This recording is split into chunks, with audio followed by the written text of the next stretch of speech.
Hello student, physics की online class में आप सभी का स्वागत है। बच्चों, अभी तक हमने 3 चैप्टर प्रकाश के पढ़े हैं।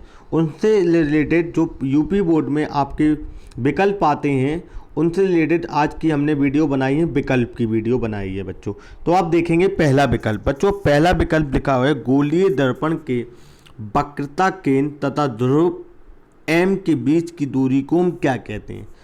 वक्रता केंद्र और ध्रुव एम के बीच की दूरी को हम क्या कहते हैं? क्या कहते हैं बच्चों? आपने हम चित्र के माध्यम से समझाएंगे बच्चों आपको, कि आपने पढ़े होंगे कि वो ये बोल रहा है कि इसकी एम ध्रुव, इनने क्या मतलब एम और केंद्र के बीच की दूरी को हम क्या कहते हैं? तो आपको मालूम है वक्रता त्रिज्या कहते हैं। क्या कहते हैं बच्चों? वक्रता त्रिज्या कहते हैं। मतलब पहला विकल्प सही है। उसके बाद देखेंगे बच्चों दूसरा विकल्प, किसी भी वस्तु तथा उसके प्रतिबिंबों की दूरी दर्पण के निर्देश बिंदु के द्वारा मापी जाती है। मतलब किसके निर्देश के बिंदु, मतलब ध्रुव काय से नापी जाती है? मतलब ध्रुव से मापी जाती है। तो आपका होगा दूसरा विकल्प सही, ध्रुव से मापी जाती है। उसके बाद बच्चों देखेंगे उत्तल दर्पण द्वारा वस्तु का निर्मित होता। तो हमने आपको बताया था आभासी होगा, क्योंकि वास्तविक तो अवतल में बनता है। आभासी होगा आपका सीधा होगा, वस्तु से छोटा होगा। क्या होगा? वस्तु से छोटा। तो इस प्रकार हमारा विकल्प नंबर तीसरा सही होगा। उसके बाद आप बच्चों देखेंगे चौथा विकल्प, उत्तल दर्पण में फोकस दूरी एफ, वक्रता त्रिज्या आर और वस्तु की दूरी के लिए चिन्ह बताइए। तो आपको हमने बताया था कि आपके चिन्ह होंगे बी नंबर, प्लस प्लस माइनस, कि आपको मालूम वस्तु की दूरी चाहे उत्तल हो चाहे अवतल, दोनों दर्पण माइनस की होती है। उसके बाद देखते हैं बच्चों आपका जो सवाल आया है, आप देख रहे हैं एक अवतल दर्पण की वक्रता त्रिज्या, मतलब आर कितनी दी है? 80, और पूछा क्या है? फोकस, मतलब एफ बराबर क्या होता? R/2। तो 80/2 तो कितना आ जाएगा आपकी फोकस दूरी? 40। लेकिन याद रखना बच्चों, यहाँ पर जो सेंटीमीटर दिया, यहाँ मीटर में निकाल लें, तो आप बटे कर देंगे 100। तो आप 100 हो तो जे आ जाएगा आपका मीटर में। तो इस प्रकार आपका आ जाएगा आंसर, इसका आंसर आ जाएगा आपका 40, 0.42 मीटर। क्या आ जाएगा बच्चों? 0.42 मीटर, 0.42 मीटर। इसके बाद बच्चों ये है वक्रता त्रिज्या है, तो उसकी आप एफ निकाल लेंगे बच्चों, 30 हो जाएगी है। एफ आ गई आपकी 30। वस्तु से दूरी पर आपकी u बराबर आ गया -10। आपको फॉर्मूला मालूम है 1/f बराबर 1/v प्लस 1/u। तो आप इस प्रकार निकाल लेंगे। तो इसका हम आंसर बता देते हैं और आप इसको हल कीजिए। इसका आंसर आ रहा होगा 30। कितना आ रहा है? 30। इसी प्रकार बच्चों सातवां सवाल है। सातवां सवाल को भी आप करना, आवर्तन ज्ञात करना है बच्चों। इसका आंसर है आपका बच्चों है 1.6।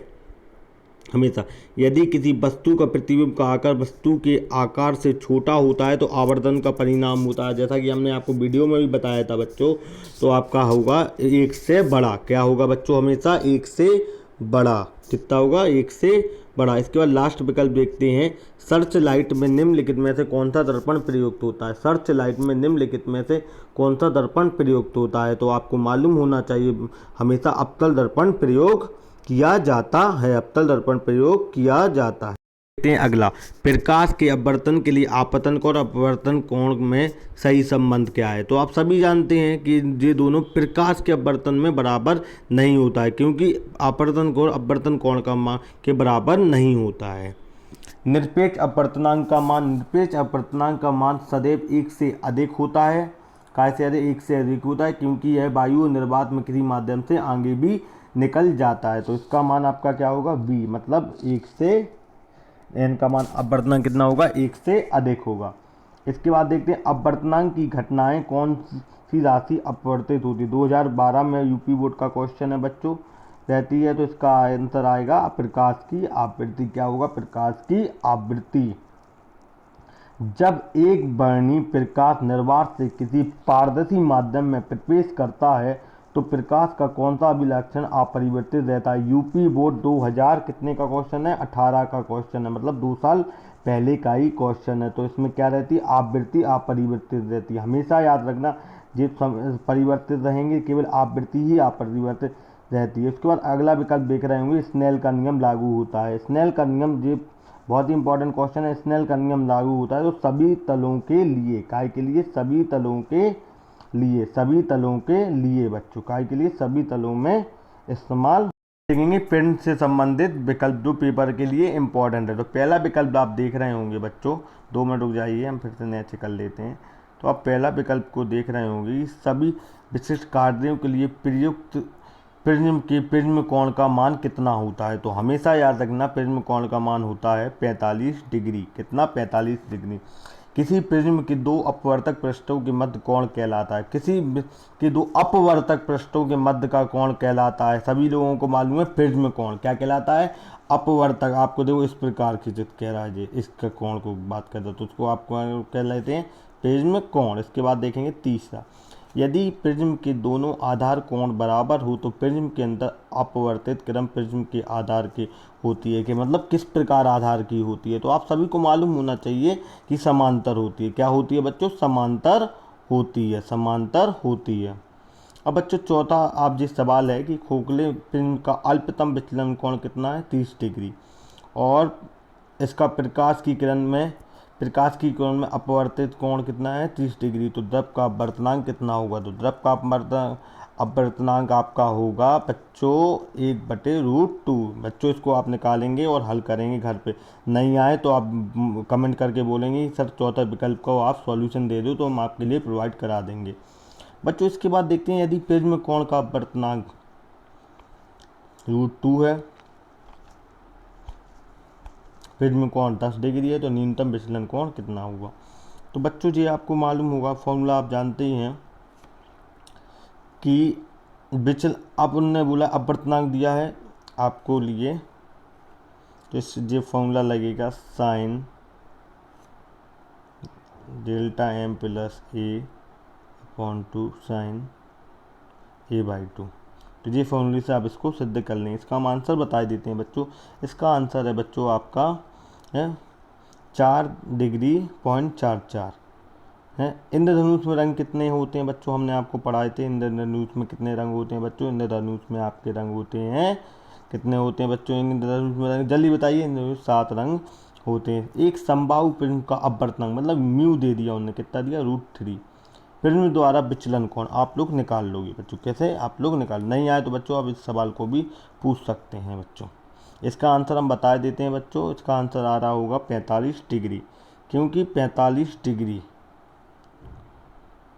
इस बच्चों 1.5 अपवर्तनांक वाले कांच के प्रिज्म के लिए अल्पतम विचलन कोण के बराबर है। एक हमने पिछली वीडियो में बताया था एक बराबर कोण वाले, उससे रिलेटेड जिस सवाल है बच्चों इसको भी आप कर लोगे। इसका आपका आंसर आ रहा होगा डी, मतलब 82 डिग्री। ऐसे प्रिज्म का जिसका कोण छोटा और अपवर्तनांक इतना विचलन रेखा पे देखा गया, इसको भी आप करके देखेंगे। इसका मान आ रहा होगा बी 10 डिग्री। बच्चों केवल हमारा आपका उद्देश्य ये है कि इस प्रकार के विकल्प आते हैं, इन जो न्यूमेरिकल वाले विकल्प हैं या मल्टीपल हैं, इनको आपको सॉल्यूशन करना होगा। हमने आंसर आपको बता दिया है और उस व्याप में आप इसको आगे करेंगे।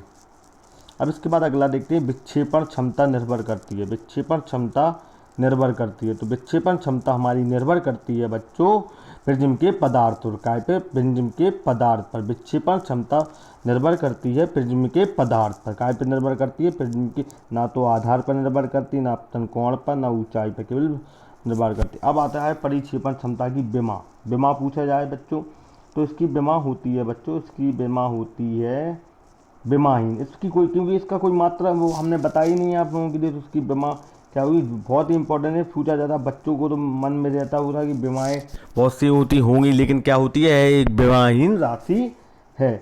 प्राथमिक इंद्रधनुष की प्रेक्षण आग पर बनाया गया दर्शन कोण होता है। बिल्कुल प्रेटेन क्वेश्चन है बच्चों, हमेशा पूछा जाता है कि दर्शन कोण कितना बनता है। तो आपको याद होना 2 डिग्री बनता है, केवल 2 डिग्री बनता है।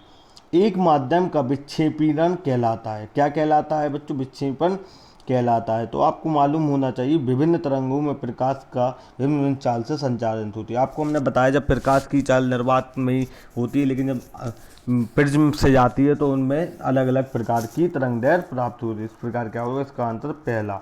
बच्चों इस प्रकार तीनों चैप्टरों के विकल्प भी हो गए, न्यूमेरिकल भी हो गए और थ्योरी भी हो गए। अब इसके बाद हम चौथा चैप्टर भी स्टार्ट कर रहे हैं बच्चों, इसको अच्छे से देंगे, पढ़ें समझें बच्चों। वीडियो को बार बार हम कह रहे हैं बच्चों, आप लोग नहीं समझ रहे हैं कि बच्चों फिजिक्स भी बहुत इंपॉर्टेंट टॉपिक है, आपको पढ़ना पड़ेगा, क्योंकि 2 से 3 महीने तक विद्यालय नहीं खुलने वाली। ऑनलाइन एक ऐसा माध्यम है जिसके द्वारा आप घर बैठे बहुत आसानी से पढ़ सकते हैं बच्चों। बार बार कह रहे हैं बच्चों, वीडियो को लाइक करें, कमेंट करें और आगे से ज़्यादा शेयर करें, सब्सक्राइब करें, जिससे बच्चों को और भी जागरूक बने। ओके बच्चों, बाय।